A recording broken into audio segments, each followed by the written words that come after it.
Is there such a thing as period brain? There are teams of researchers asking exactly what having a period does to your memory, ability to pay attention and your judgment. So far, the weight of studies has been firmly tilted towards fluctuating levels of hormones during the menstrual cycle having both physical and mental impacts. The authors of a review in the Archives of Gynecology and Obstetrics state the effects of the menstrual cycle on emotional state and cognitive function have been long recognized, and cite internet humor as confirmatory. The solution banter on the internet doesn't make period brain a real thing. And a new study in Frontiers in Behavioral Neuroscience doesn't support the theory either. It's not a big study, only 88 women were enrolled, but studies in this field are often small, some with as few as 10 women.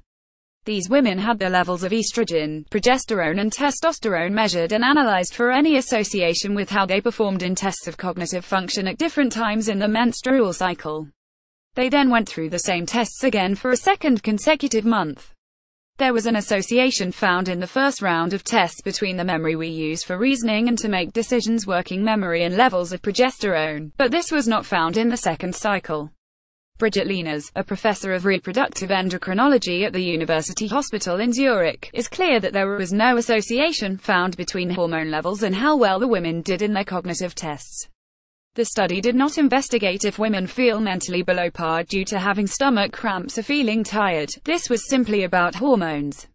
Lieners says in her paper that scientific dogma states that estrogens are involved in attention and working memory. However, she believes the studies showing this link are not robust and often based on small numbers of women. As far as her paper shows, there is no link between cognitive function as measured through testing attention, reasoning and decision-making.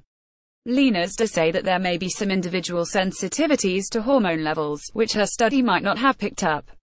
It also did not look at emotional changes, and previous studies have found that high levels of progesterone are associated with more activity in the part of the brain called the amygdala, which increases how much we retain or recall emotional memories. Other studies find up to 10% of women have severe premenstrual symptoms. This latest study does not say that periods are hell for some women, but it does find that any changes in how well our brains work on the basis of hormone levels, not in how we feel, are either small, hard to find or non-existent. Comments will be switched on for this article later on Monday morning.